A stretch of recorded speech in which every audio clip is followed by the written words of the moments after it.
le temps qui passe nous fait franchir des caps. Et ces caps ont à chaque fois une nouvelle résonance. Jusqu'à un certain âge, on cherche à se vieillir. Ensuite arrive l'âge où l'on est plus ou moins satisfait de l'âge que l'on a. Ensuite arrive l'âge où l'on se rajeunit. Et enfin arrive l'époque, je pense, où l'on s'estime heureux d'être encore en vie. Car on a commencé à perdre des amis de notre âge, voire parfois plus jeunes. Et donc on se dit que quel que soit l'âge que l'on ait, ou que l'on puisse atteindre, finalement, dans tous les cas, cela est une chance par rapport à toutes celles et tous ceux qui n'ont pas atteint ce même âge. Et cela vient très vite.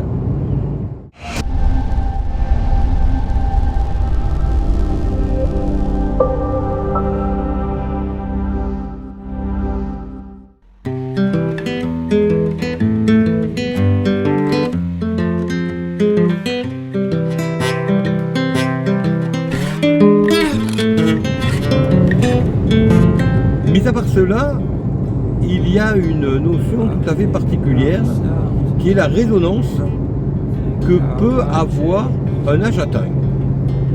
Lorsque l'on a 18 ans, eh bien on est majeur, on est content, mais on ne se rend pas compte de grand chose finalement. Alors qu'à 20 ans, à peine 2 ans après, on se rend compte qu'il y a un vrai passage qui est effectué. On n'est plus dans la post-adolescence, parce que d'un seul coup, on n'est plus un teenager. D'un seul coup, on est quelqu'un qui commence à avoir un âge adulte. On n'est plus un post-adolescent, on n'est plus un vieil adolescent, encore moins un enfant, on est un adulte quand on atteint ses 20 ans. Même si on est encore très peu adulte, il faut bien le dire. Mais cet âge de 20 ans est la première dizaine paire qui est atteinte, et on ne s'en rend pas compte. Mais c'est avec la deuxième dizaine paire que l'on atteint, 20 ans plus tard, lorsque l'on atteint les 40 ans, que l'on se rend compte que l'on a de nouveau passé un cap. Le cap de l'homme finalement. À 40 ans, on est un homme formé depuis environ 20 ans, mais on n'est pas encore vraiment très mûr. C'est lors de la tranche suivante, de 40 à 60 ans, que l'on acquiert une vraie maturité. À 40 ans, on est un adulte, certes, mais on n'a pas encore une vraie maturité.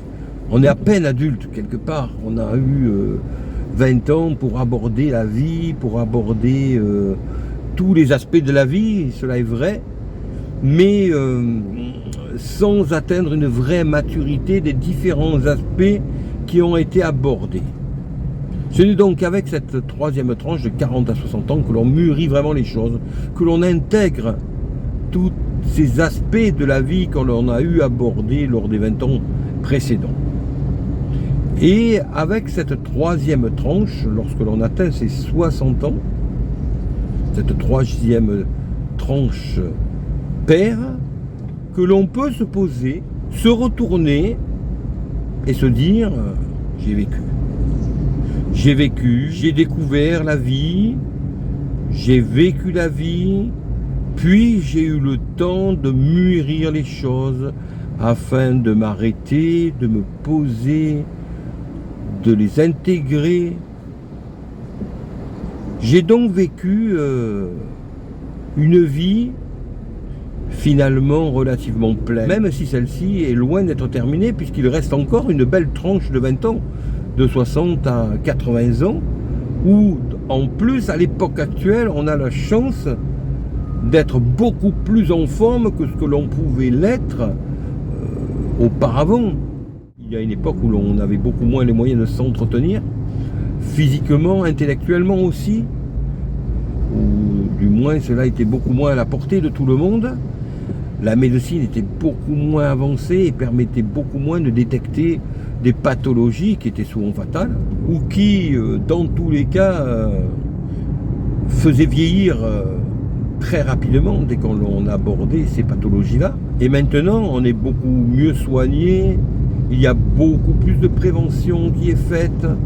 Et donc, nous avons la chance d'avoir véritablement une quatrième tranche de 60 à 80 ans, en étant à la fois en bonne santé physiquement et donc plus ou moins intellectuellement, puisque cela va de pair, où nous jouissons donc de la possibilité de vivre à la fois sainement, en bonne santé,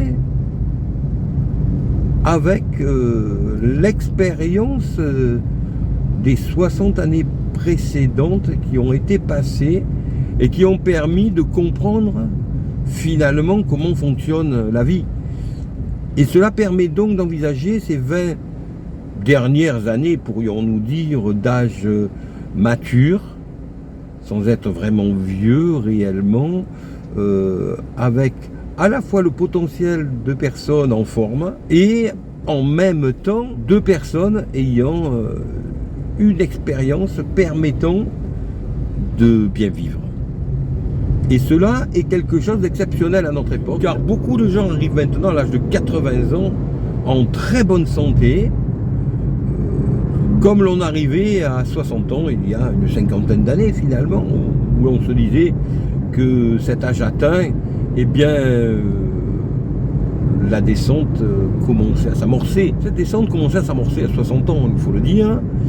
Maintenant, on peut considérer qu'elle s'amorce à 80 ans, puisque l'on atteint régulièrement les 85, 90, 95 ans, beaucoup plus fréquemment, beaucoup plus facilement et surtout beaucoup plus en forme que cela a été le cas par le passé.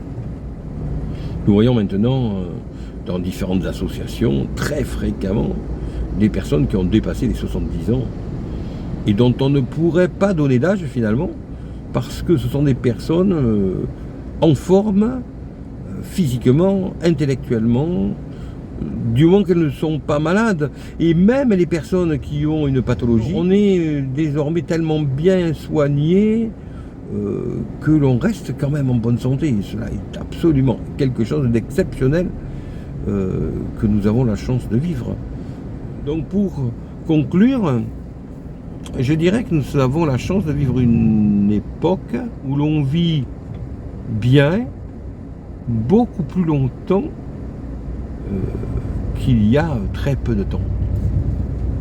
Et cela est vraiment une chance, pour peu que l'on ait fait attention à son hygiène de vie, à ne pas prendre trop de surpoids, parce que cela, bien entendu, est quelque chose qui tue. Et donc, pour des personnes comme moi, qui font attention depuis très longtemps, eh bien cela permet d'endiguer ce phénomène de prise de poids qui est relativement courant dans notre société actuelle, et donc les problèmes de santé qui vont avec. Donc pour peu que l'on réussit à endiguer les plus gros problèmes pouvant engendrer la mort, bien entendu, ou en tout cas des pathologies qui font vieillir prématurément, eh bien on a la chance de pouvoir vivre quand même très correctement, très en forme, physiquement, intellectuellement, et donc socialement aussi. Cela est vraiment une grande chance à notre époque. On peut quasiment tout faire, je dirais, jusqu'à un âge très avancé, en ce sens que lorsque l'on atteint les 80-85 ans, on peut commencer à se dire que l'on peut ralentir au niveau sport, etc. Mais cela était quand même beaucoup plus précoce par le passé. Comme je le disais, à partir de 60-65 ans, on commençait déjà à se sentir sur une certaine descente, alors que maintenant, cela est repoussé de quasiment 20 ans. Voilà donc une petite réflexion sur la notion d'âge, qui est une réflexion intéressante à avoir, je trouve.